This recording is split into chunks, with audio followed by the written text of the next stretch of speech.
Welcome to Uncovered. I'm Anthony Davis. He's Ron Filipkowski, and together we uncover the MAGA propaganda that is not covered by the corporate media. Ron, do you think that our USP is changing as there is a change of administration? Because we're still uncovering the MAGA propaganda, aren't we? But the corporate media is almost completely let go. And in fact, in some cases, and we're just about to talk about MSNBC, have actually decided to maybe jump in with Donald Trump and think, well, this is where it's going to be, and maybe this is where the ratings are. What do you think? Yeah, especially the reporters I notice who cover the White House, for big media outlets. I think that they've sort of resigned the fact that, we need the access. We need people to go on the record or feed us things from behind the scenes. And the only way we're going to do that is to play nice a little bit and, stop calling Trump Hitler and that kind of stuff. So not that they really went all in on that ever, but, there's definitely been a shift in tone. And the other funny thing is I'm starting to the ones who are clearly getting access and citing these behind the scenes sources.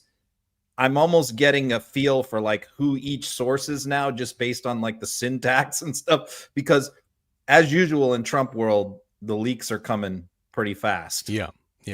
Well, just before the show, we were saying how there is a scandal not every day, every other hour, it seems. And he's not even in the White House yet. So we're back to that old playbook of just total chaos. Let's talk about Morning Joe to start with, because this is a perfect example of what we're talking about and how it is that the corporate media, who need to make money through ratings and advertisers, they're seeing a kind of an audience desert them. And so how have Morning Joe, these two individuals specifically, how have they kind of handled this? Because there's a huge controversy here, isn't there? Yeah, you really can't look at this in a vacuum and just look at this one incident without sort of looking at the history here. And, the history here is they were friends with Trump back in 15, 16. Right. And they had him on the show all the time. Trump even at one point said, "Thank you for supporting me on the show." And then they tried to walk it back a little, saying, no, we're not saying we're supporting you. But obviously they were very friendly to him. And they got great ratings. And they took a lot of heat for that after the Trump won. I think it didn't hurt them so much because in 16, because a lot of people thought Trump wasn't going to win. Right. So it really wasn't a big deal. But then when he won, there was a little bit of a backlash. And so, of course, then, Joe and Mika went all in again, anti-Trump, it seemed like, for quite a long time. And so the question, I think, the question for a lot of viewers was is this real? Is this sincere? Is this legit? Or is this an act? Are they just playing the game on the other side now? But I think a lot of people gave them the benefit of the doubt. And then this happens where we find out, that they've gone down to Merrill. I was just shocked. I almost fell out of my chair because for the life of me, I'm like, are you trying to go off the air? Your audience is never going to understand this, no matter what your explanation is. And then the problem was they kept coming out with different explanations and different comments. I mean, the first they came out saying, it was necessary. He's the president. Mika talked about this is just like her dad, who was the Carter's national security advisor, going to meet with the Soviets. It's no, this is not a summit between world leaders. But to actually go down to his house, and not even for an interview, just to go down and kiss and make up. And then the next day, the story. So that was the first spin. And then the next day's spin was how beneficial it was. And oh no. And then he said, how he had been flooded with calls from all friends all over the world who told him they did the right thing, and that people who are on social media criticizing them are not in the real world, right? So once again, insulting your own audience yet again. So I don't really understand this at all. I'm waiting for the ratings to come out for the show, for yesterday's show and today. To see what the impact was, because their ratings already were chopped in half right after the election was over. They can't afford to go much lower. It's betrayal. That's what it feels like. I've been trying to work out what the word is, and it does feel very betraying when people portray themselves as kind of custodians of democracy, fighting on behalf of the viewers. And then they go and meet with the Führer for a secret meeting. And we used to have this in England years ago. We used to see kind of photographs, long lens photos of Rupert Murdoch going to 10 Downing Street, right? Same thing. And people used to be like, what is going on? And the reality is that the politicians need the media and the media need the politicians. It's a game. And so I presume that they're trying to kind of see what they can and can't get away with. And I don't watch these two anyway, and I don't know much about them. But whenever I've watched them, I've never really agreed with their positions. I find it all very performative. So we're about to look at a clip of them trying to kind of square a circle. This is after they've come back from Mar-a-Lago. They can see all the criticism that's come their way, and they're trying to kind of walk back what happened. Let's take a look at Morning Joe. Over the past week, Joe and I have heard from so many people, from political leaders to regular citizens, deeply dismayed by several of President-elect Trump's cabinet selections, and they are scared. Last Thursday, we expressed our own concerns on this broadcast and even said we would appreciate the opportunity to speak with the president-elect himself. On Friday, we were given the opportunity to do just that. Joe and I went to Mar-a-Lago to meet personally with President-elect Trump. It was the first time we have seen him in 7 years. Now, we talked about a lot of issues, including abortion, mass deportation, threats of political retribution against political opponents, and media outlets. We talked about that a good bit. And it's going to come as no surprise to anybody who watches this show, has watched it over the past year or over the past decade, that we didn't see eye to eye on a lot of issues, and we told him so. What we did agree on was to restart communications. My father often spoke with world leaders with whom he and the United States profoundly disagreed. That's a task shared by reporters and commentators alike. We had not spoken to President Trump since March of 2020, other than a personal call Joe made to Trump on the morning after the attempt on his life in Butler, Pennsylvania. In this meeting, President Trump was cheerful, he was upbeat, he seemed interested in finding common ground with Democrats on some of the most divisive issues. And for those asking why we would go speak to the president-elect during such fraught times, especially between us, I guess I would ask back, why wouldn't we?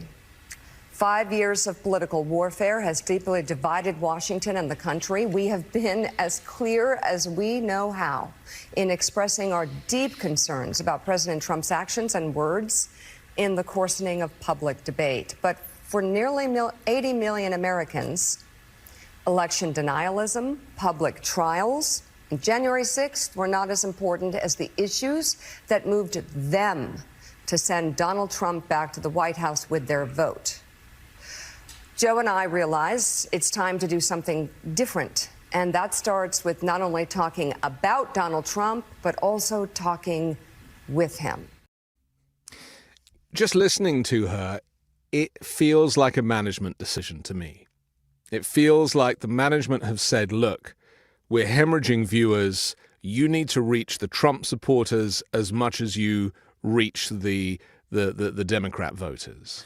But the Trump supporters are never going to watch MSNBC. So that makes no sense whatsoever. They're trying to find some. They have so many of their own channels, So, but I can tell you, CNN reported a different theory, a different version of why they went there, which is probably closer to the truth than any of the others.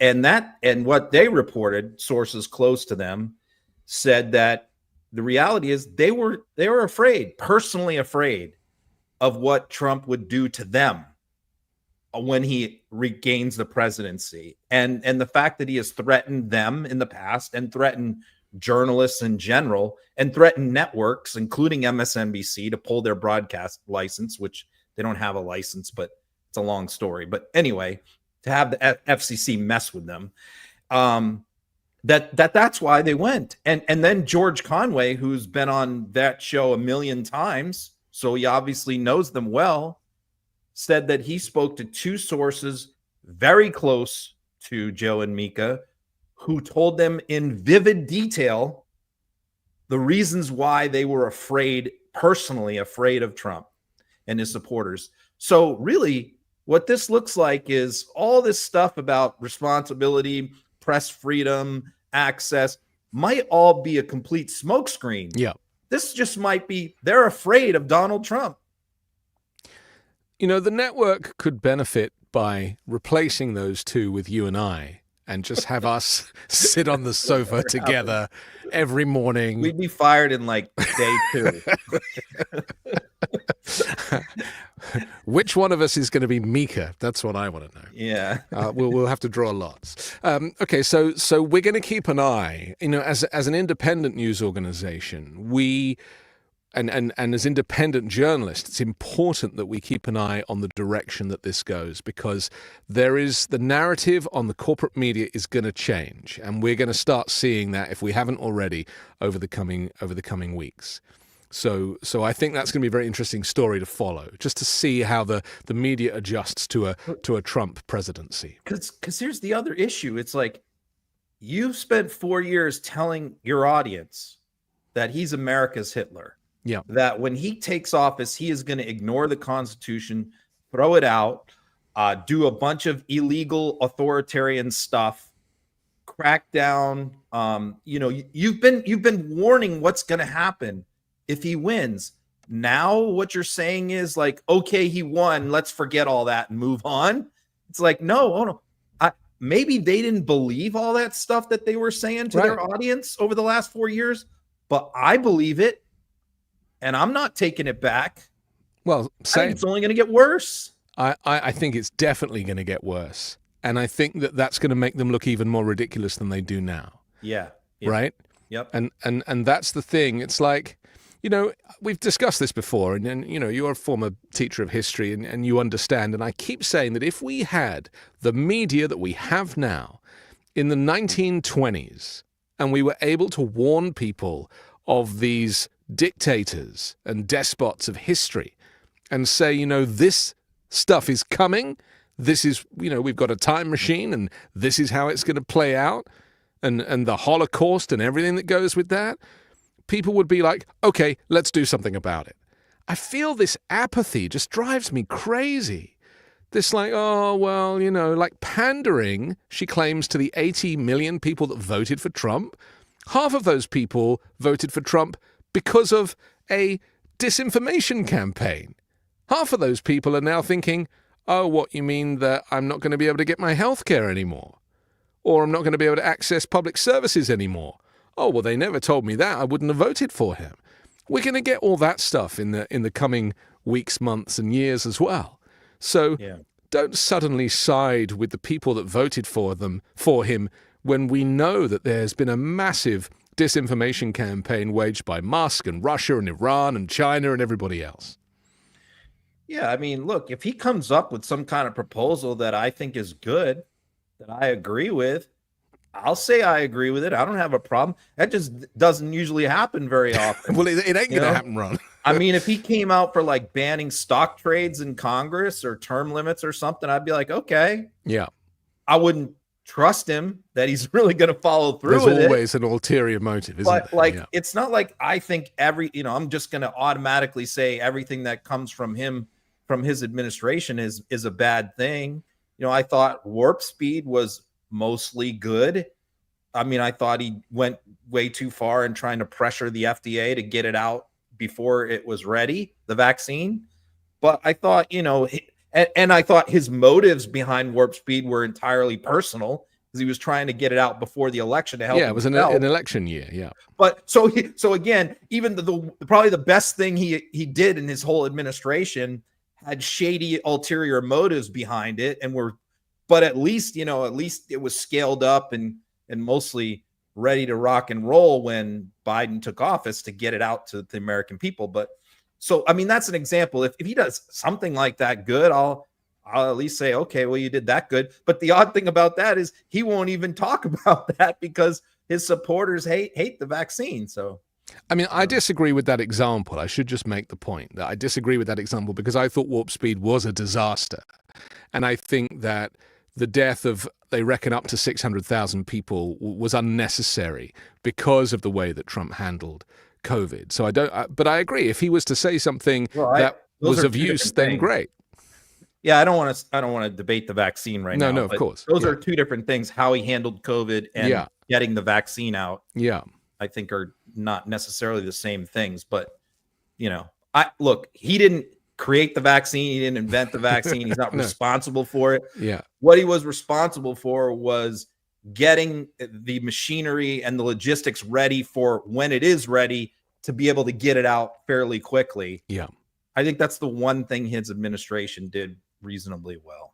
Okay, let's talk about other than that. You're right. Let's talk about these appointments, these cabinet appointments, these nominees, and the point that you've made in one of your posts is about the kind of diversity aspect of this.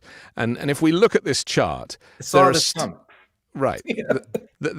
are still no black nominees. It's blacks for Trump need better representation. You write, maybe hire a lobbyist or something. Just tell us about this, the kind of the racial diversity of this lineup. I mean, it's basically just white male billionaires and a couple of women thrown in for good measure. People may be getting bored with me talking about this issue every day. I keep bringing it up with each new round of appointees, but the reason why I'm doing this is because the last administration was the same thing.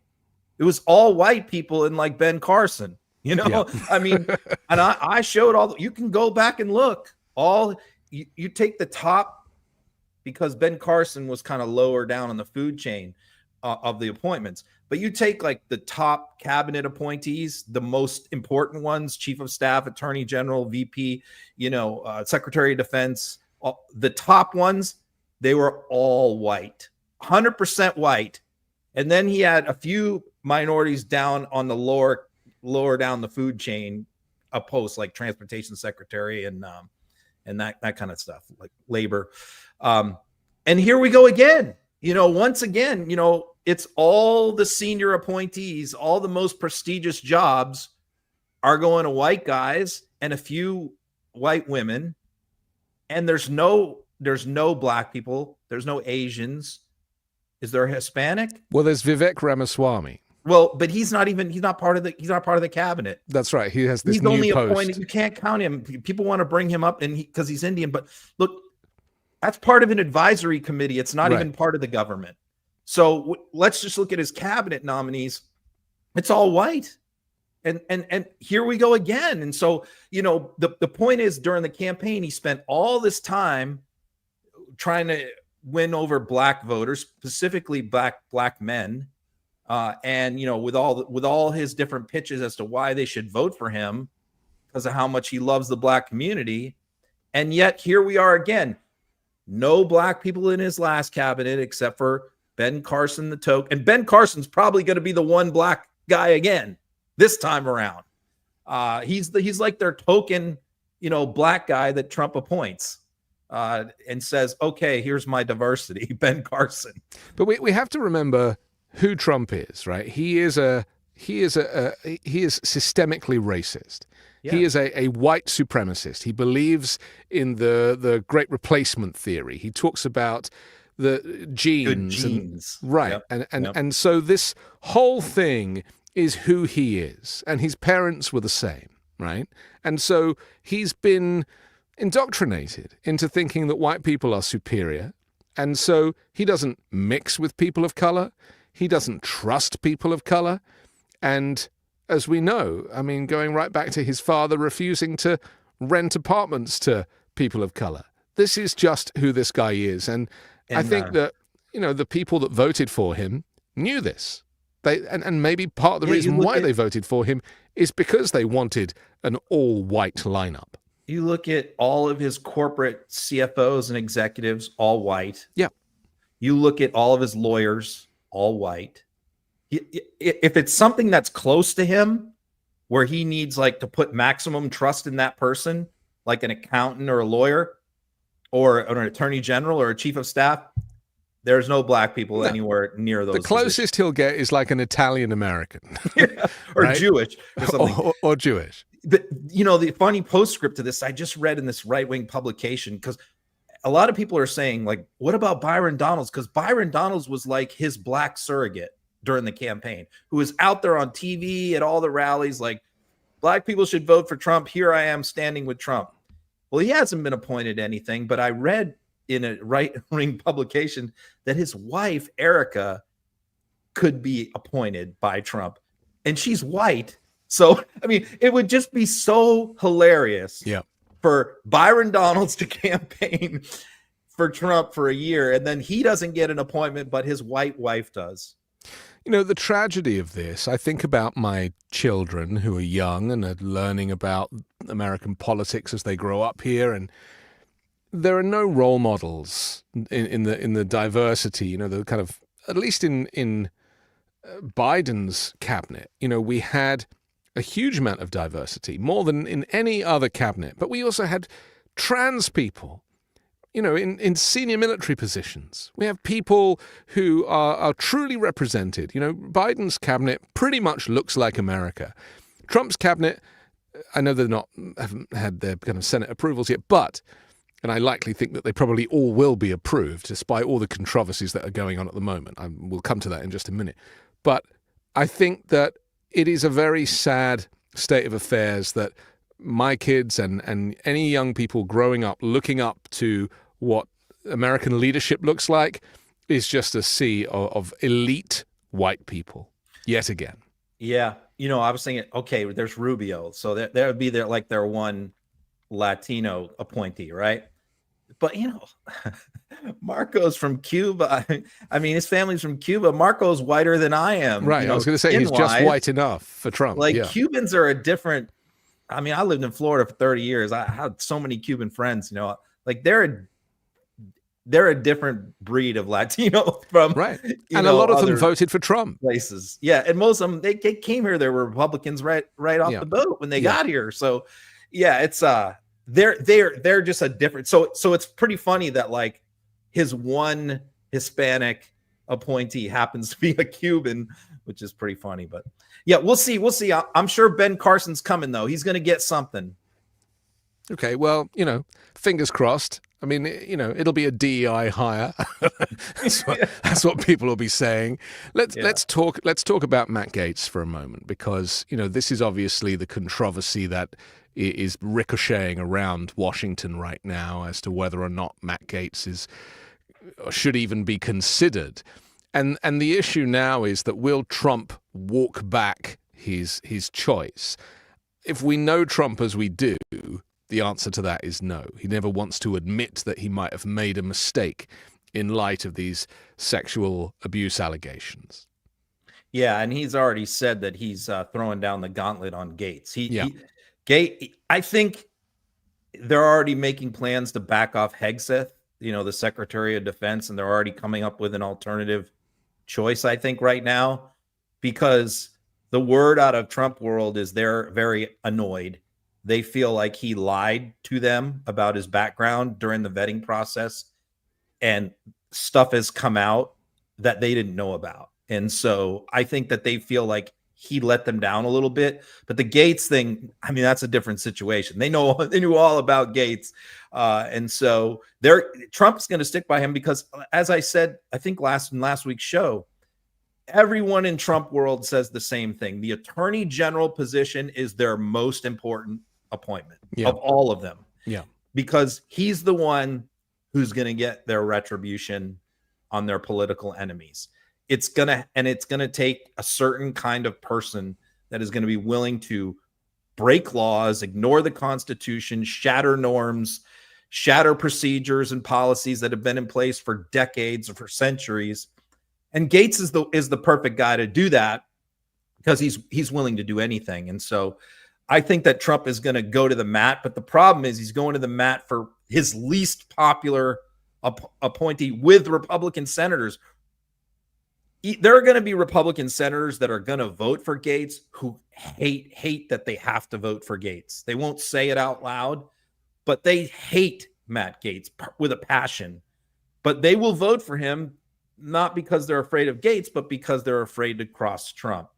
And so the question is how many. Now, we do have some news that broke right like minutes before we came on air, which is the Senate formally requested the ethics report from the House on Gaetz. And then the House Ethics Committee met behind closed doors at 3:00 here and Eastern and voted along party lines not to release the report. So now we're going to have this showdown where the Senate is going to subpoena the report. You could have a constitutional crisis where it could go to the Supreme Court as to whether the House can withhold this information from the Senate. And I think that the other thing that's going to happen is this is about to be leaked. It would probably be leaked tonight or tomorrow by a staffer. Yeah, exactly. Or John Roberts or someone. And Marjorie Taylor Greene has kind of come in on this, and she's saying, well, if you're going to release that info, then release information on everybody who's been involved in scandals. And there's a lot of them. Are like, okay. Yeah, exactly. We have a clip of Senator Mullen talking about, well, why he might have changed his position. Let's take a quick look. After he was accused of sleeping with an underage girl.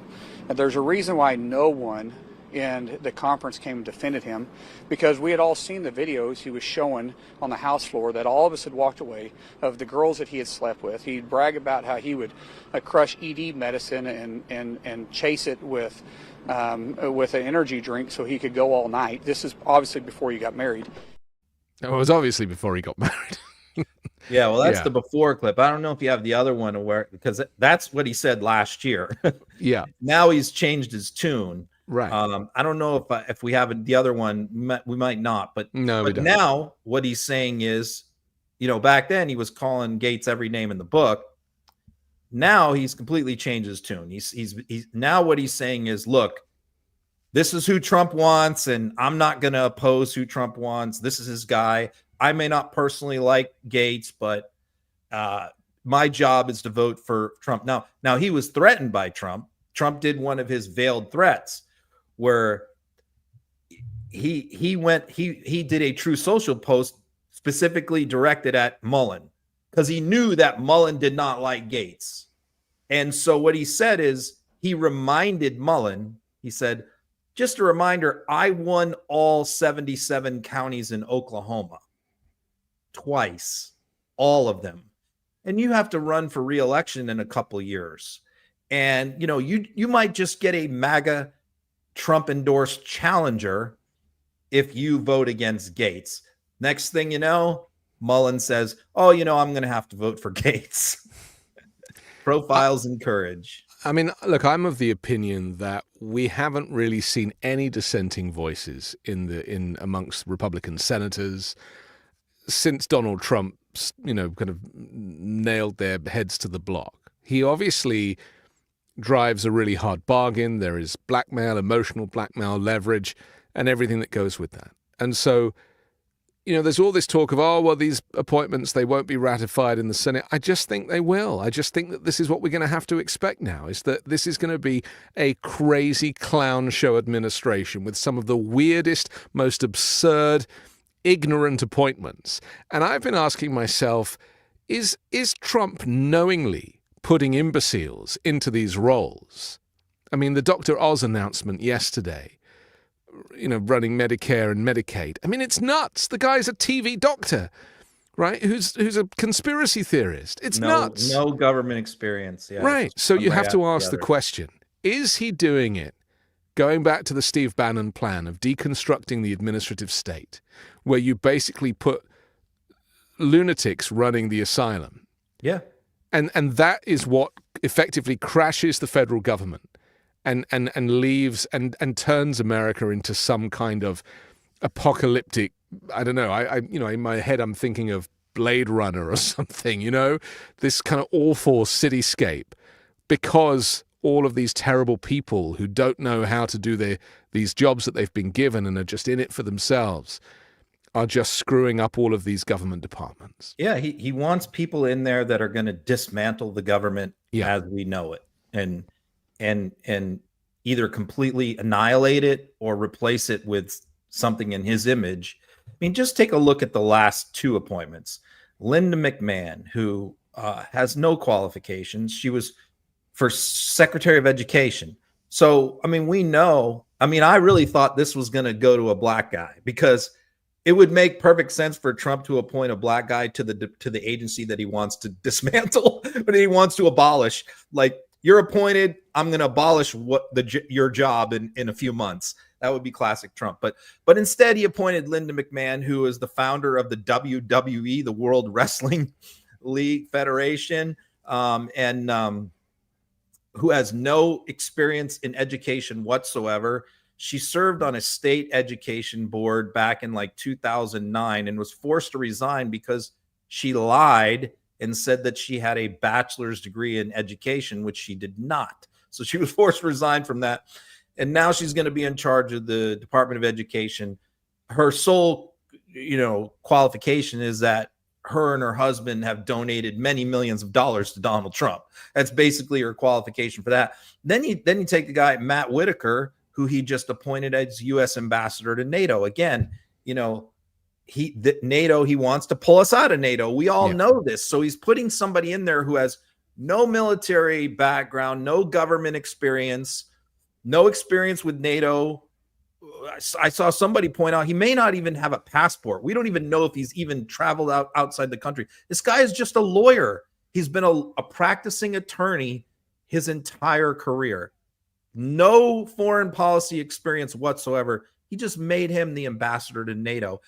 And you're right. I think he's doing it just to let these organizations know, let the Department of Education know, and let NATO go. I despise you so much. And I want to get the United States out of what you're doing, that I'm appointing complete buffoons to be in charge of you.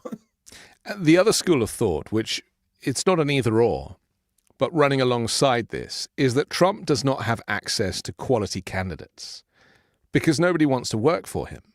So really the only people in his orbit that he is really connected to are people. I mean, he said about Dr. Oz, he's won 9 Emmys for his TV show. Like, that was the boast, right? So, and 2 or 3 of these people are Fox News hosts, right? So the only real people that he has... Go on. 6 have been Fox hosts. 6.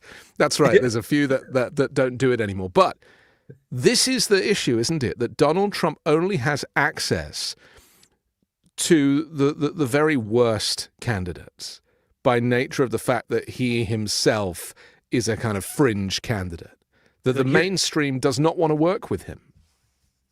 You're right that the most qualified people won't, but he's had more see, like each appointment, I'm reading all the names that are being rumored. Most of the time I'm reading them from Fox. Right. And they'll throw for each position, whether it's education, whatever, AG, they're throwing 3 or 4 names out there. And invariably, and then those 3 or 4 names, there's nobody that you're going to love, but there's 1 or 2 who would be like, who Wall Street and Republican senators would go, yeah, we're good with that. We can live with that person, right? But Trump, for each one, chooses the worst of the choices, the worst one. So it's like at every turn, he has a chance to choose someone that will probably make Republican senators breathe easy, like Rubio. Rubio's a perfect example. Yeah. Rubio will sail through. Democrats are going to all vote for, almost all Democrats are going to vote for Rubio. Well, he's the only adult in the room, it seems. He's going to sail through. Like, Trump had those Rubio-type people available to him for each appointment, where, like, not people that we like, but people that will be non-controversial. But instead, he chose the worst pick for each one. So what is, therefore, the common denominator? It's loyalty. Loyalty is the common denominator with all of these people. People who are grateful to be chosen, who will commit. And look, if you look at Gaetz' speech at the RNC, it was all about his commitment to Donald Trump and having Trump's back. And this is the problem when you have a criminal running for president, is that the people that a criminal surrounds themselves with are henchmen. And so this is why we need background checks. This is why there needs to be a law about people who've broken the law or are serial I mean, adjudicated rapist, business fraudster. I mean, the list goes on with Trump, let alone being an insurrectionist. And this goes back to all of our frustrations that Merrick Garland was not able to pin any of those things on Trump that would prevent him from running. Because the moment you put a lifelong criminal in a senior position, we saw it in Italy with Berlusconi, it happens. But it means that the people in their orbit, invariably the type of people they hang out with, are of a similar breed. And conspiracists and criminals, that it's the worst bunch of henchmen you've ever seen. But, the founding fathers did, which the Republicans deify and worship, they did foresee that there could be a president who would nominate some crazy people. Yeah. And so they put a check in the Constitution, the advice and consent clause, which said that the Senate must approve a president's cabinet nominees. So again, every kid in like 6th grade learns about that, right? In civics class, 7th grade. But once again, Trump is trying to find ways to bypass that very clear requirement in the Constitution that gives the Senate the power to reject a cabinet nominee because they're unfit. And Trump is looking, and his people, just like they did in the 2020 election, were looking for ways to try and get around the Electoral Count Act. They're doing it again with the advice and consent clause. With these recess appointments, what they're trying to get is both the House and the Senate to agree to adjourn when Trump takes office. So, or even before, after they get sworn in early January, and so that Trump can, when he takes office, make recess appointments. What that means is basically if Congress is that process of recess appointments is really for an emergency situation when Congress might be home on Christmas or something, and somebody dies, and you got to get somebody in that position, or somebody resigns unexpectedly, and you got to get somebody in that position right away. And then the Senate comes back and they'll confirm that person eventually, right? But now what Trump is trying to do is get through all these controversial picks on a recess appointment, like Gaetz and all that, and arguing that, look, Democrats have done recess appointments in the past. Well, that's true, but not for cabinet officers. For like low-level deputies, the assistant to the assistant of the director of this, never for like an attorney general or a secretary of defense. So that's the next scheme that he's trying to devise, is to try and cajole and persuade Congress to adjourn. Now, the problem is there's such narrow majorities, like they only have a 3-seat majority in the Senate, and they only got like a 5-seat majority in the House. So they got to get all of the Republicans to go along with this scam of adjourning. And according to at least what a lot of senators are saying, that's not going to happen. But this is an example of Trump disrespecting the Constitution, not caring for the law. He's never cared for the law his entire life. When it comes to tax avoidance or any of these things, to him, these are just things to navigate. Yep. And that's what he'll do. We have a clip. Let's have a quick look. I would like to see our committees do their full job. I'm not interested in a process that would just say, well, because the president has named him and you have Republican chairs coming into the new Congress, that we just move people out. There needs to be legitimate vetting. When I say legitimate, I mean just thorough vetting that the committees do. This is our job. So is that one legitimate Republican senator there? One of a handful? Yeah, there's been 6 or 7 that have come out and said basically what Lisa just said there, which is we have to do our job. Look, this is what Thomas Jefferson and James Madison and all the rest wrote in the Constitution for us to do. Donald Trump now wants to just dispense with that. And Vance posted this afternoon on Twitter. He said, look, Donald Trump received an overwhelming mandate, and these people in the Senate just need to wake up and give Trump what he wants. This is who he wants, and the American people put him in there. Well, first of all, the vote totals right now are 49% to 48%. That Trump right now is leading by 1.2% of the vote, popular vote, less than 50%. So they're trying to cast this as some kind of landslide, that it's some overwhelming mandate that everybody loves Trump now and everybody hates the Democrats. It was 49-48. But what are we talking about here? That's the mistake that Morning Joe is making, to go back to that, isn't it? That they're ignoring the popular vote and they're saying, well, 80 million people voted for Trump. And I'm very pleased that the count is continuing. And this is the point that I've been trying to make the last couple of weeks, is that, you know, Trump is going to play this as if his mandate is so secure that he won in a landslide.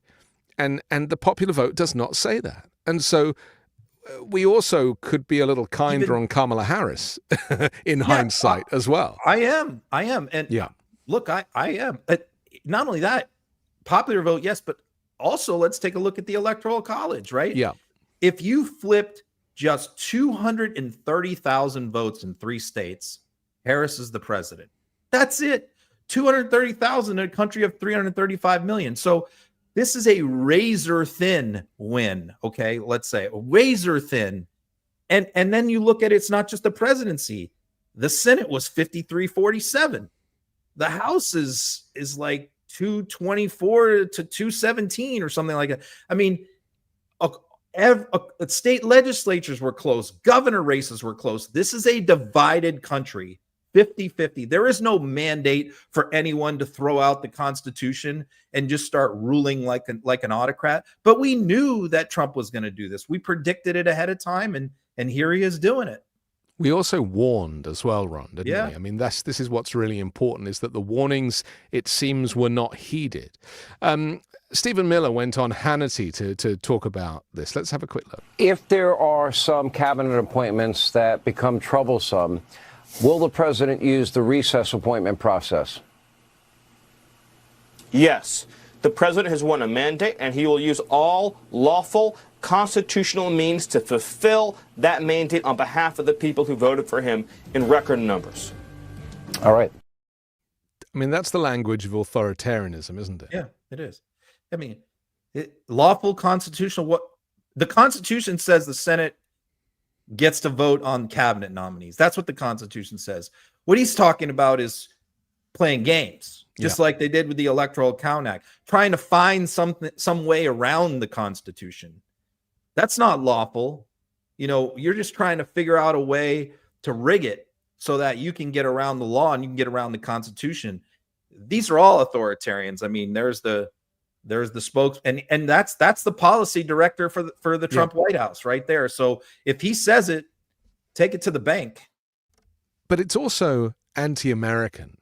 And you know, when for a party that kind of runs on its patriotic heritage, it is weird, isn't it, that its supporters are not seeing through the fact that they are breaking all protocols and conventions of these kind of American rules. And that's what I don't really understand as an immigrant kind of looking at this from the outside. I'm like, you know, if you're a traditionalist, then you're not going to come out with a line like that Stephen Miller just said. You just wouldn't. No, because they're not. I mean, that's what a conservative is. A conservative is you follow traditions. You follow the established norm procedures. You go by the historical record. These people are not conservatives. No. That's why I've never called them conservative. They're the anti-conservatives. They're right-wing populists is what they are. And it's just might is right. We won, so we're going to do what we want to do. And the idea that they have respect for the law or the Constitution is nonsense. The only thing that they respect is power. And as soon as you understand that, you understand how to deal with these people. And that's why I think I do understand how to deal with these people. And people like Joe and Mika do not understand, because, you know, they're talked about going down there and finding common ground and we agreed on some things. Are you saying you believe what Donald Trump told you? Whatever he told you he forgot about 2 seconds after he told you that. He's not going to honor whatever commitment he gave. So you have to understand what you're dealing with here. They don't care about the rule of law. And you got to fight fire with fire. And again, it just goes back to why you don't put a criminal in the White House. You know, it's just, it will, you know, we saw this towards the end of Nixon's presidency, of course. And it seems that no lessons were learned. And yet this is far worse than Watergate. If you can, this is like and he's Watergate, way worse than Nixon. As bad as Nixon was, I'll take him back right now. And George W. Bush. Yeah, you know? I know. Yeah.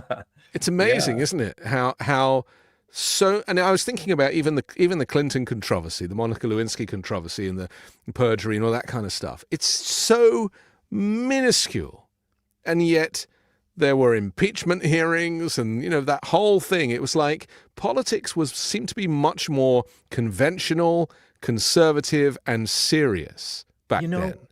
You know, bringing up Nixon, you know, makes me think about this, because even when I was you know, very active conservative Republican, I active in the party back in the 80s and 90s and stuff. You know, I can remember arguing with my fellow Republicans about Nixon. You know, because there's a lot of revisionist history among Republicans, and a lot of them do think that Nixon was a great president. And I remember arguing with them, going, "No, Nixon was not a great Republican president. We have to distance ourselves."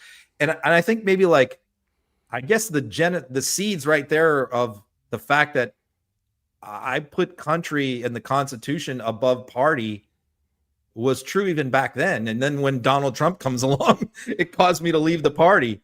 So yeah, I guess I've always been somebody who really is a stickler for the rule of law. So, but also Nixon resigned, right, under pressure. Can you imagine? Well, because his own party pressured him to resign. Yeah, but my point is that Trump would never resign. No, he would never do it. There's no shame. There's no sense of regret. It's like, you know, the Sharpie of the trajectory of the storm is a perfect example of this, isn't it? It's like, if I draw the storm with a pen, that's what the storm's going to do. Yeah. Or COVID is going away. You know, it's going to be down to 20 cases, and then it's going to be down to 0. Just watch, right? Everything's better. But this is mental illness, isn't it? You know, with everything. Yeah. Man, we're going to be in for quite the ride the next few years, Ron. I really, you know, it's not something that I relish or am I looking forward to, but we should remind people that we will be here. And you know, I think that's I have really friends important. say to me this all the time, like, well, you should be happy about it because you're going to get, you know, more news to report, more controversy, all that. I'm like, no. I would have been very happy to be bored, you know. Yeah. But by the way, you're not going to be bored because there's always going to be something that these knuckleheads are doing. But no, I was not happy in any way and wasn't thinking in any way about clicks or views or ratings or anything. But that's the difference between us maybe and the Morning Joe crew. Yeah. Right? That is the fundamental difference between independent journalism and independent media, and why Midas Touch has grown at the rate that it has is because people recognize that it's just us, that there's no kind of corporate overlord. And you know, this is why we have small advertisers and we read our own commercials, and it's all very local and personal. And I think that this is the future. I really do, for people getting a sense of what's really going on.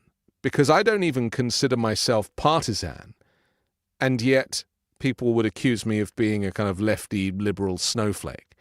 And I don't even think I am that. I'm just a truth seeker. That's it. Yeah, you're right. And this is the future. You know, when you look at people's Substacks and stuff like that, all of that stuff is growing exponentially. Blue Sky, all the alternative, and on the right too. I mean, their alternative platforms have all exploded previous to us. That this is the thing. The right already had this movement happen 4 or 5 years ago. Yeah. And they created all their alternative independent media. Yeah, Rumble, largely and because Social, they were getting kicked off mainstream platforms. That's right. They had nowhere to go. And their election conspiracies. So they created their own platforms back in 2021. And you know what? Those platforms served them damn well during this election cycle, having those in place. Yeah. Now the left is doing it. They're creating their own alternative platforms because of Elon Musk. And Elon Musk, and the fact that cable news has let us down, Washington Post has let us down, New York Times has let us down. The establishment media that we look to, it failed us. And so we are creating our alternative platforms out of necessity now, just like the right did after 2020. And this is probably a good time to mention that you and I are both now on Blue Sky, which is the alternative, I guess, to X or Twitter. It's funny, isn't it? With hindsight, now we know why he paid $44 billion for Twitter. Now we know. We couldn't really work out why he was so desperate to get it. Now we know. He wants a lot from the government. I mean, just look at the what is it? That oversees space launches. What's the agency? The FAA. Yeah. Yeah. So Musk has been at war with the FAA for years. He's been socked with fines because he wants to do more launches, more quantity. And the FAA is always putting the brakes on what he's trying to do. They want more safety checks and stuff. He tries to do with that the same thing he does with Tesla and the self-driving cars. Yeah. Just throw a product out there and get it out quick, and we'll worry about safety later. And so he's always at war with the FAA. Well, that's going to go away now. He's going to be allowed to do whatever he wants. Well, he was at war with the EPA, I think, over water that was being pumped into the rocket site to cool it. And then the grey water, the runoff water that was then going into agricultural land. And so the EPA were kind of blocking him, and he was, I mean, look, he is seeking power. That's going to go away. Yeah. Why did he take are going to benefit him? Right. He's going to get a carve out for his batteries and all that. His dispute with the UK, the UK Parliament is about to subpoena him to appear before them to answer questions about spreading disinformation about riots in the UK. And he basically just said, well, the US government is going to summon UK members of parliament here to compel your testimony about censorship. So he's already saying the US government is going to fight my battles for me now. So it was a great investment he made for himself in Trump. Yeah. He's going to get back. He spent $130 million. Yeah. He's going to get back 10 times that. Taking Trump to this rocket launch, as he did in Texas yesterday, again, it's another example of the merger between his private ventures and these government contracts. And I've seen Trump describe the rocket coming back to the launch pad, where it looks like someone's pressed rewind on the tape, but actually it is returning a reusable rocket. It's the stuff of science fiction. It has completely captured Donald Trump's mind in the same way that those stealth fighter jets did, where he couldn't understand why he thought they were actually invisible. And there was that whole period where he was like, they're invisible, don't you? Like, they're actually invisible. I think it's going to be the same with these reusable rockets with Trump. I think he's going to become obsessed with it, and he'll start talking about it. And before you know it, there'll be more sign-offs for whether it be satellites or... How much money is the U.S. government going to shell out so Musk can go to Mars, right? It's going to be... Well, half of NASA's budget goes to SpaceX already. Yeah. It's when we should be divesting, but it's water under the bridge now. It's going to get worse, but as we keep saying. But the other funny thing, there's two other things about that trip, which was yesterday in Texas, which is Musk still has not left his side. Musk has been with Trump literally like every minute of every day since the election. They go everywhere together. They're inseparable, and this is causing some issues because Musk is getting a lot of input on these appointments, and you have a lot of longtime Trump world insiders that are getting upset. And we just had the confrontation between Boris Feinstein and Musk, and Musk did not deny this story. He confirmed it, in fact, that he got in Boris's face and confronted him because he accused Boris of leaking negative stuff about nominees he didn't like. Because here's what's happening. You have the old guard Trump world that have been with Trump since 2016, out there beating the drum for him, doing all this stuff. And they're sitting there waiting for their appointments that they all thought they were going to get. None of them are getting them. Instead, it's the new guard. It's all these new people that are being brought in that are getting these appointments, and they're all still sitting around waiting. And so they're getting upset, and a lot of them are starting to blame Musk.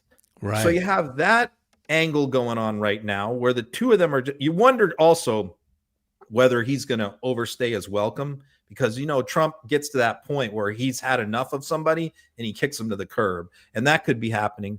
But here's the other part. The other part is that Biden right now is ramming through in Schumer one federal judge after another. That's right. For confirmation, multiple judges a day. And this is driving Republicans and Trump crazy. The problem is they can't get Republican senators to show up. Yeah, so here's Trump. This was yesterday morning. So yesterday morning, or 1:46 actually, yesterday afternoon, he's putting out Republican senators need to show up and hold the line, because what's happening is 4 or 5 Republican senators keep missing these votes. And there's been a couple Democrats too. So if they had full attendance, they could actually shoot down some of these appointments. But so he tweets that out at 1:46. Republicans need to show up. Well, who did we just see in that picture with Trump and Musk? 3 Republican senators. There you go. Haggerty, Kramer on the right, and Cruz on the left. Ted Cruz, yeah. Those 3 all missed votes yesterday on 2 judges because they're hanging out in Texas with Trump. So Trump on the one hand is, and Vance hasn't shown up for any votes either. I haven't seen Vance at all. First one today. Right. But so again, 2 more judges were confirmed today, and 2 more senators missed votes. Republicans. There are 2 things that Trump likes and respects. Loyalty, number 1. Number 2, he loves people that are rich. He thinks that if you're rich, then that means that you're smart. Yeah. And so to have Elon Musk at his side, I think he presumes that it makes him seem smarter. Because remember, Trump does have an inferiority complex about his own intelligence. He might not say it out loud. He projects it, as he did during the campaign, onto Kamala Harris, that she's dumb and all this stuff. That's him. That's who he is.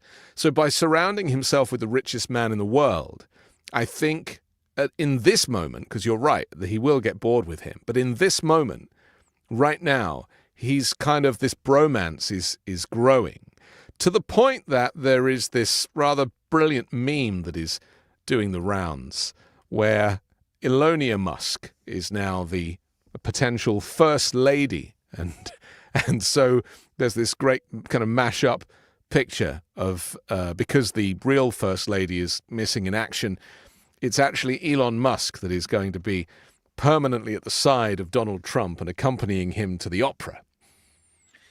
It is in our best interest to separate these two and to have a breakup here. In the world's best interest. America's best interest. It's in the world's best interest. Yeah. It's in everyone's best interest, and Democrats. So there are ways to help make this separation happen. And so this is one of those ways, is just constantly needling the loyal MAGA Trump supporters that he's supplanted Vance, he's supplanted them. Musk is the new star. Trump doesn't listen to the old people anymore. He listens to a whole group of new people. They're inseparable. And the other thing is Trump, the last few days, is just gushing praise about his intellect, how he's a super genius, the smartest guy in the world, how he knows everything, and he's just amazed, and he's a little starstruck by Musk, really. Completely. Yeah. And Musk, I think, is really playing him. I think Musk basically views himself as the president. He's the president, and because he thinks that Donald Trump is someone who is very easily manipulated, and he can manipulate Trump to do his bidding. So I think what he looks at it is, I can't be president because I wasn't born in the United States, but this is the next best thing. If you can control a president, you don't really need to be the president. Well, he was in the top 5 donors to Trump's campaign. And, that's $130 million is an awful lot of money. And add to that the purchase of Twitter, which contributed to this. This has been a slow burn movement of brainwashing people into the Trump camp. It's remarkable, really. I mean, you almost have to credit them with a level of evil genius, because if the Democrats were able to invest that much money, but also make the kind of moves that these people make without fear of criticism, without fear of breaking the law, without fear of campaign finance issues, without fear of shame, then we might be in a different position. I'm not saying they should, but it is interesting, isn't it, how the Republicans have become operators. Yeah, and while it was happening, we didn't really know how effective it was. Like, is it working? How much of an impact is Musk owning Twitter going to have on the election? I mean, we knew how much of an impact it had in the social media news landscape, but how many votes was it going to shift? How much was Joe Rogan going to shift, votes? And I think, now we know it had an impact. And so we have to deal with that. We have to counter it. And, but I think, the growth of the alternative, liberal, progressive media, independent media is a big key here. It's something that Democrats are way behind the right in, but catching up fast. Let's just talk briefly about this J.D. Vance tweet, because we just mentioned, these senators missing votes. But J.D. Vance kind of had a row with Steve Bannon's producer, didn't he? Just explain this to us. Yeah, Grace Chong. So, this was interesting because she ripped him for missing votes. And she basically said, you've been missing votes. What the hell are you doing? And then, he called her a mouth breather. Mouth-breathing imbecile. And he deleted that tweet like an hour later. I think so. So the question is, and that's Steve Bannon's producer. Yeah. So the question is, did he delete the tweet because somebody made a phone call and said, hey, you can't go after Steve Bannon like that? Or the other part of the tweet, which is, if you look down, he said, I'm busy doing other important things. Like, I'm interviewing future FBI directors. Well, I think that's the reason why he deleted the tweet, because there was a lot of rumors about that, but that no one had said that publicly, because Chris Wray is appointed to a 10-year term and he's got 3 years left. So he's still got 3 years left on his term. And the idea is that they're supposed to be bipartisan and serve 2 administrations, 2 or 3. And so if Vance is out there interviewing people right now to be the new FBI director, that means they've already decided that they're going to fire Chris Wray. He can't fire him now, but that means Chris Wray is gone as soon as Trump takes office. And they already have somebody that they're getting ready to nominate when he fires him.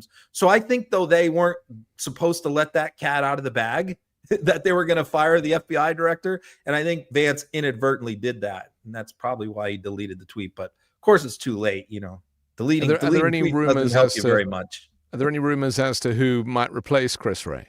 Yeah, well, it's really come down to 2 people. It's come down to Mike Rogers, the congressman from Alabama, and from Michigan, who just lost the Senate race against Slotkin, and Kash Patel.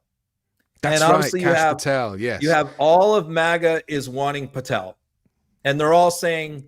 And they don't like Rogers, because Rogers is like a rhino establishment guy who said a lot of bad things about Trump in the past.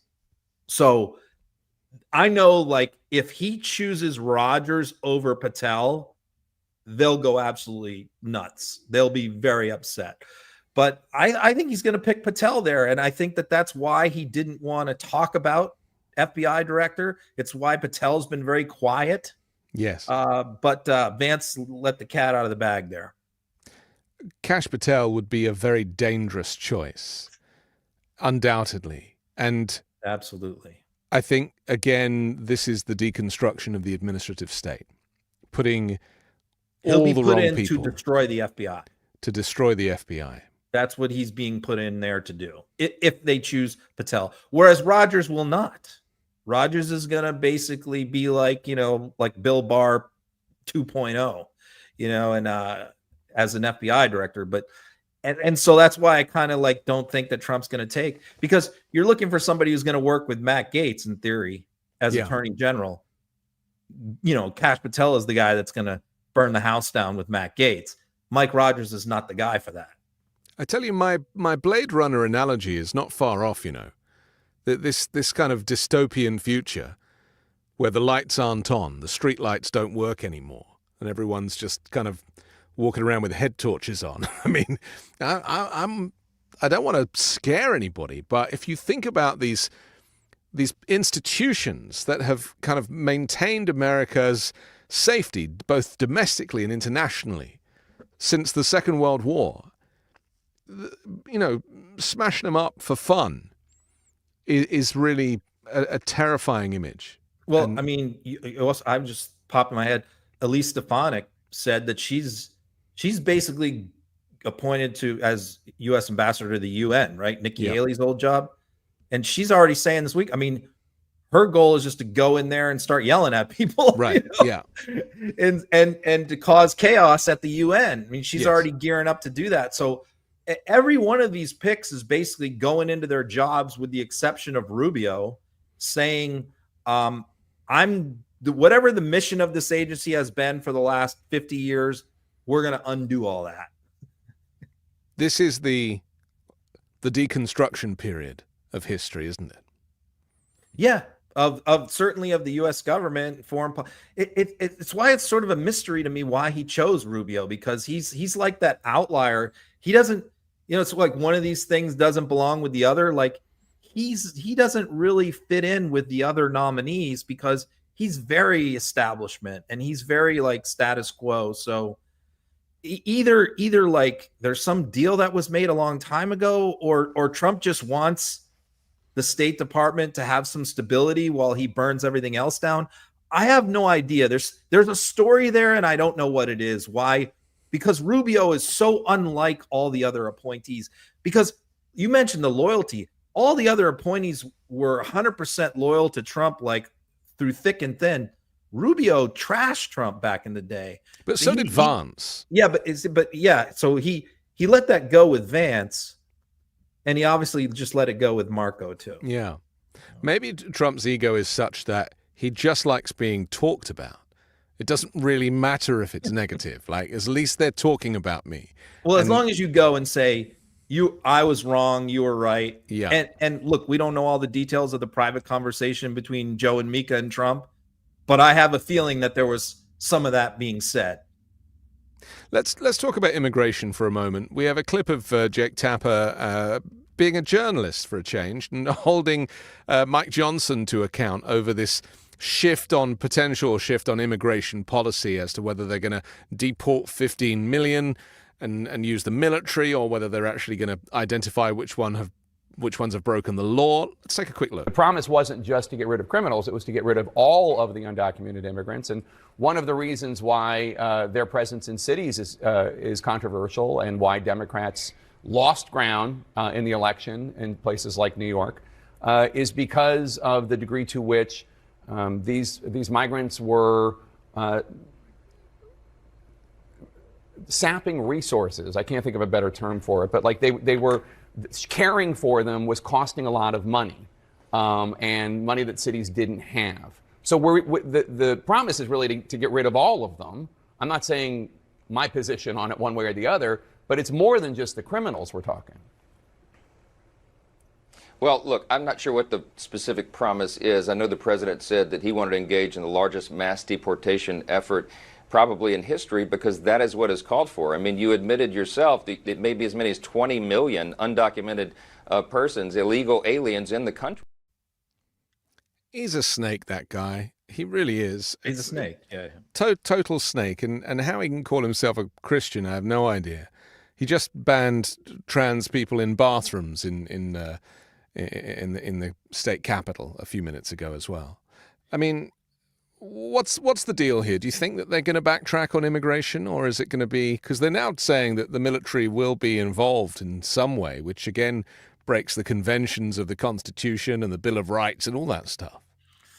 I mean, of all people, Rand Paul, came out and said, what are we doing here? We're not using the military, sending them into cities to drag migrants out of their houses. That's not what the U.S. Army is supposed to be doing. That's not our mission. So there's this weird disconnect that's going on right now where I think a lot of Republican elected officials around the country didn't really think Trump meant what he said about deportations. They thought, that's just Trump. It's the same thing that we go through, which is that's just Trump being Trump, hyperbole, exaggerating. He's just telling people at the rallies what they want to hear. He's not really going to do that, right? And now what you have is these guys are all going on TV shows. It's not just him. It's Tony Gonzalez, a representative from Texas on the border, Republican, bunch of Republicans that are going on saying, oh, no. I mean, that's not really what he's going to do. What he's going to do is he's just going to deport the ones with criminal records. Well, by the way, when they cite migrants with criminal records and they throw out numbers of migrants who have committed crimes, I can just tell you this, as a practicing criminal lawyer who represented a lot of migrants and who's seen the data, 90% of those crimes are one crime. You know what it is? Let me ask you. What do you think it is? Overstaying or something. Driving without a license. Oh, well, there we are. Because in most states, they can't get driver's licenses. Yeah. So when you talk about, when they throw out these numbers like 100,000 migrants have committed crimes in the U.S., literally like 90,000 of them are driving with no license. And most of those, they're driving for work. Yeah. I represented hundreds of migrants who are pulled over in work vans on the way to a construction site at 7:30 in the morning. They didn't do anything wrong, necessarily, maybe speeding or maybe their tag was expired or something, but they didn't have a driver's license. That's 90% of migrant crime is that. Okay. And as we know, a small percentage that's anything violent or anything like that. So when they're talking about, oh, he's just going to deport, criminals, these interviewers are saying, well, wait, that's not what Trump said. Trump said he's going to deport all of them, 100% of them. So now what are you guys saying? You're saying he's not really going to do that? So what's the story? Do you think it'll be like the wall, where he builds a bit of the wall and then just keeps using that as an example that he did do what he said he was going to do? He can't fulfill this promise. He can't. It would cause utter chaos. The food industry, the construction industry, all of these industries, landscaping, they would all go under. You'd literally have huge farms shutting down. He can't do it. And this is what these guys know. That's why they're starting to try and walk this stuff back. So what we have is this push-pull where you have all the MAGA Trump supporters are like, yeah, he's going to round them all up and the army's going to get them and we're going to fly them all out on planes and they're all going to be gone in 6 months. And then you have Republican elected officials, many of whom have people in their districts who have businesses and corporations who employ migrant workers who are going, oh, you know what? That's not really practical. We're not really going to do that. So you have this push-pull of the Trump voters want one thing, and the elected officials know that it's just not practical and not reasonable. And so they want Trump to compromise on this. So the question is, how much is Stephen Miller going to be willing to compromise on this? I don't think he's willing to compromise much at all. I agree. And I think all of this contributes to this dystopian Blade Runner future. Without people doing these jobs, the landscaping that you spoke about, the construction that you spoke about. And then, you put some lunatic in charge of the EPA so that the water is suddenly infected. There's people walking around with syphilis. I mean, you really are only a few weeks away from this type of craziness. RFK in charge of HHS. Right. And I know that, and I know that I'm using a kind of cinematic example because I don't have any other examples in America to use right now, because I think that people associate this, apart from Flint in Michigan maybe and the water crisis there, but I think that people just take public services for granted, and it really doesn't take long for things to fall apart. And that really is my fear. Let's have a quick look at Rand Paul kind of standing up for the Constitution. I'm not in favor of sending the army in uniforms into our cities to collect people. I think it's a terrible image, and that's not what we use our military for. We never have, and it's actually been illegal for over 100 years to bring the army into our cities. Army and our military are trained to shoot the enemy. They're not trained to get a warrant to do what they're doing. The police have a difficult job, but the people removing people from our country need to be a police enforcement domestic agency, not the military. While I'm all for remain in Mexico, I will not support an emergency to put the army into our cities. I think that's a huge mistake. And did we ever think we'd agree with Rand Paul on anything? No. Amazing. I mean, Trump was very clear. He said he was going to invoke the Insurrection Act or whatever it was of 1798. He came up with some kind of, Stephen Miller found some arcane statute to justify this, declare a national emergency and use the military domestically because it's supposedly under the guise that this is a foreign invasion and we're repelling a foreign invasion or expelling. And Trump was very clear. He said it many times. He said it on video. He said it many times at rallies. So it's like, Rand Paul, why didn't you speak up about this before when he was talking about it 6 months ago, right? Now he's going to say, well, I don't support that. Well, that was his campaign platform. That was the centerpiece of his campaign. Now you're saying you don't support it. That's interesting. Well, because they got their man elected, didn't they? And so that's really, they were prepared to sell their souls and dance with the devil to get that election. Now they've got the election, they're having to deal with the aftermath. Yeah. And they're trying to like rein him in. Yeah. But they did rein him in last time on a lot of stuff, but they're not going to rein him in this time. Let's talk about this interesting story that's come out of Alex Jones's kind of InfoWars camp with the Onion purchasing InfoWars at a public auction. I mean, again, this was, a kind of a bankruptcy. I guess he kind of had to, pay the Sandy Hook families. He's now suing the Sandy Hook families. Just fill us in on this story before I show the clip. Elon Musk has gotten involved in this too. Oh. Right? He's everywhere, right? So what we know is that Jones was complaining that this was being done by blind bid, that people can put in bids and you don't know what other people bid. So what he thought was going to happen was, because he had put together a group led by Roger Stone of right-wing investors that were going to try and buy it to keep it going. And so that what they thought was going to happen was they might have the highest bid, but never know that they had the highest bid. That they didn't trust the trustee doing this. And they thought that the trustee would award it to maybe somebody else, even though they didn't have the highest bid. But what we know now is the Onion bid $7 million for InfoWars. That came out this morning. So when this happened and the Onion got it, Jones immediately went nuts, and said, this is rigged. This was a scam. We want to know what really happened here. And so Musk got it, filed a notice of appearance. Musk's attorneys filed a notice of appearance in the case on Alex Jones's side against the Sandy Hook parents and the Onion.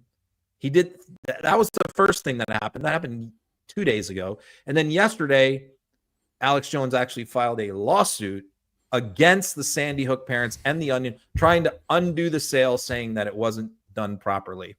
So now you've got Musk essentially being involved in suing the Sandy Hook parents. I mean, He is a terrible person. He really is. I mean, they all are. It's just like, I didn't realize that people could be so intrinsically evil and make a living out of it. You know, that's the thing that makes me so sad, is that there really is a lot of corruption in all of this. And off the back of this Trump administration, a lot of lawyers are going to get very rich, aren't they? Because there's an awful lot of litigation that we're going to see in the coming years. And yet again, you know, only in America is the economy designed for people to become enriched by some of the worst aspects of a political history or society.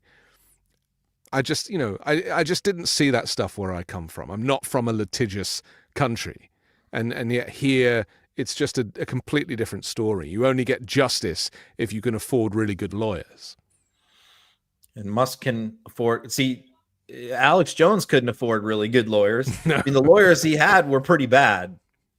But now Musk is coming in with his checkbook, and so I'm sure he'll probably have better lawyers now. Yeah, let's take a look. Ladies and gentlemen, it is 7:50 right now. I'm about to upload this to X.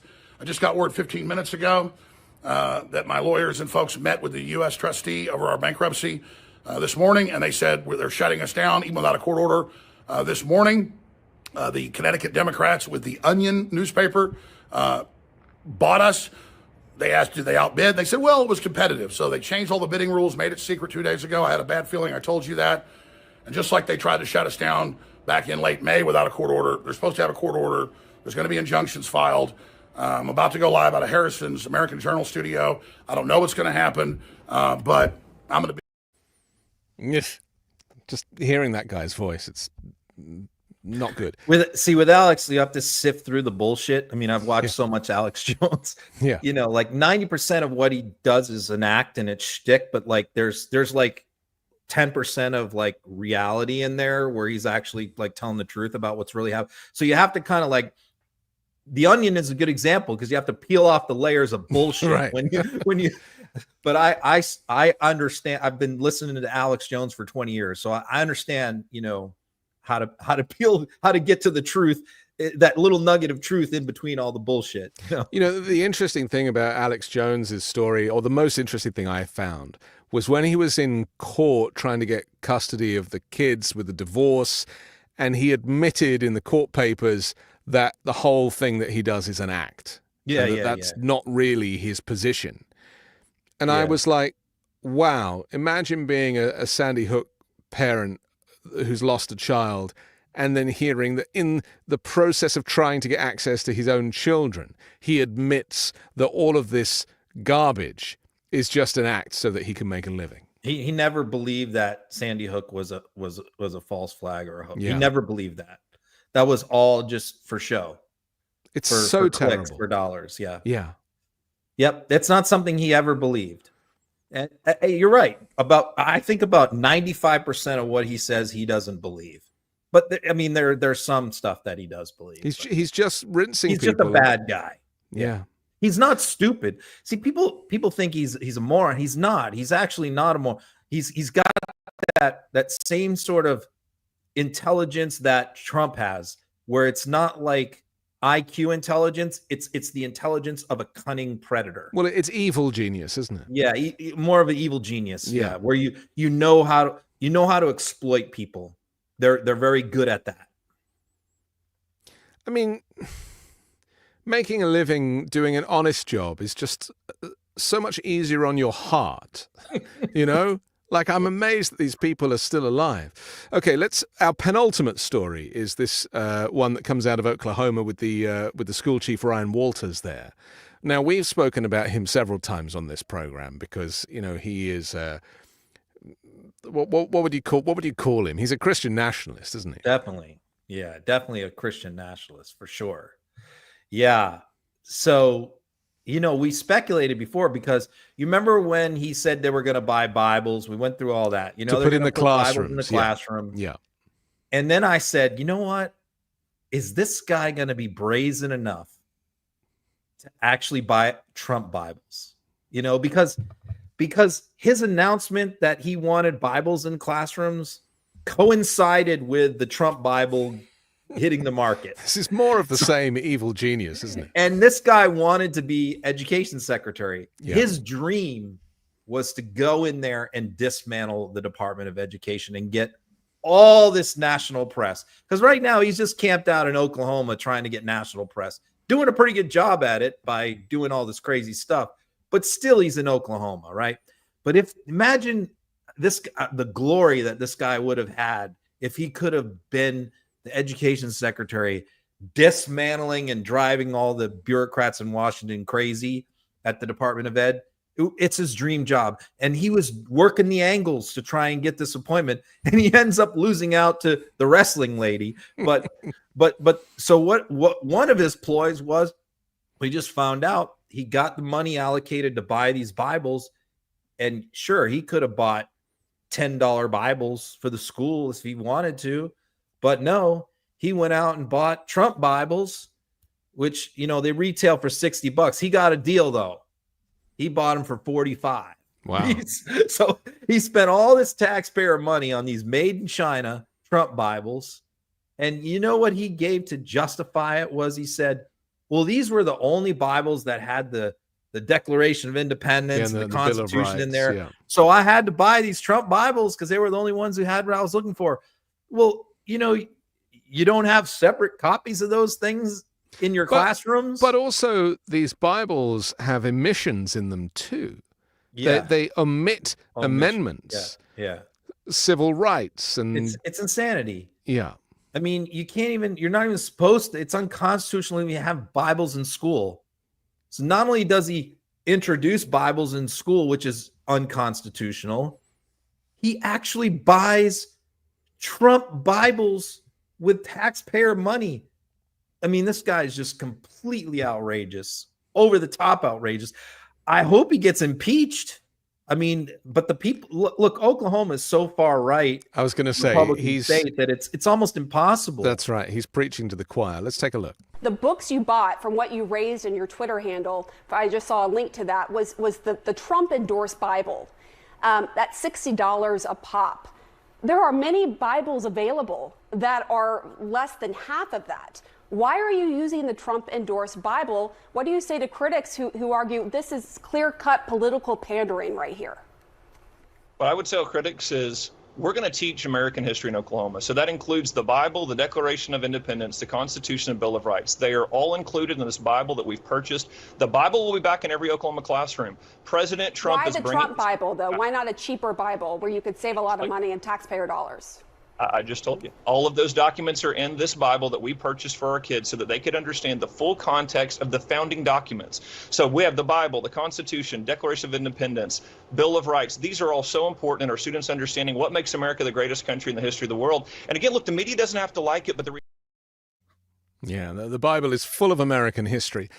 He also made this video that he wanted school teachers to play to students. Here it is. We've also seen patriotism mocked and a hatred for this country pushed by woke teachers unions. We will not tolerate that in any school in Oklahoma. We want our students to be patriotic. We want our students to love this country. And we want all students' religious liberty to be protected. I will now say a prayer. And to be clear, students, you don't have to join. But if you so wish, I'm going to go ahead and pray. Dear God, thank you for all the blessings you've given our country. I pray for our leaders to make the right decisions. I pray in particular for President Donald Trump and his team as they continue to bring about change to the country. I pray for our parents, teachers, and kids that they get the best education possible and live high-quality lives. I also pray that we continue to teach love of country to our young people and that our students understand what makes America great and that they continue to love this country. Amen. And I pray that I get the job as education secretary. Yeah, which he didn't get. Yeah. You're not supposed to do partisan politics in public schools. You're not supposed to use taxpayer funds for that. And you're not supposed to do prayer. Yeah. And he combined the two things the whole gamut, in one shot. Yeah. A prayer about Donald Trump. And he sent that out and directed every school to play that in every classroom for the students and to email that video to all the parents in the Oklahoma schools. I mean, it's like the most outrageous thing I was a teacher, a high school teacher in a public school system for 3 years. I've never seen anything remotely like that from the left or the right. They talked about, the left teachers want to groom and want to indoctrinate students on their whatever police. I mean, that was all nonsense. Okay. What you just saw there, that is grooming. That is indoctrination. We have to finish in a second, but I don't want to finish without mentioning your Nancy Mace scandal, which is a remarkable moment that is playing out on social media. Just explain to us what the hell is going on between you two. I've been tweeting about Nancy Mace for a long time, since she first went into Congress, because she's evolved quite a bit. She started out fairly anti-Trump when she first got there in 2020 and was very upset about January 6th and said all the right things. And then Trump got upset and primaried her and endorsed somebody to run against her in the primary. Jody Arrington, I think was her name. And Mace panicked. Mace did not expect that to happen. And, she made that thirsty video where she ran up to New York City and filmed herself in front of Trump Tower, talking about how much she loved Trump. And she survived that. And the lesson that she took from that is like, I don't ever want to go through that experience again. I'm going all in on the Trump train. Right. So anyway, her staffers, her original staff have all quit. They all left. And what they all said was the same thing, that she's obsessed with getting on TV. That's all she cares about. She doesn't care about her constituents. She doesn't care about policy or legislation. All she wants is to get on Fox and Newsmax as many times as possible and to have her name in the press. And so, she hasn't been talked about in a few months. Nobody's noticed poor Nancy, the narcissist attention seeker. And so a trans person just got elected to Congress. So she seizes on this. I'm going to make a big issue out of this. I'm going to get myself back in the headlines, back on Fox News again. I'm going to be a star again. So I documented before we went on this show, she posted, I think, 246 times in the last 36 hours about the bathroom. Literally, like every 8 minutes for the last 36 hours, she has put out something about the bathroom. And it's just like, it's so painfully obvious. A right-winger, Jack Posobiec, who's the Pizzagate guy, one of the most despicable far-right people, was sending out instructions to MAGA people about how to mute Nancy Mace in her posts, because she's even driving them nuts with how starved for attention she is. So I pointed that out, and of course she, clapped back at me, which is fine. I just ignore that because I don't even engage with them. There is a theme with a lot of these characters that we've been discussing on the show today, from Trump down, or, from Gaetz, Dr. Oz, any of these people in this orbit. And that is just how very broken they must be as people.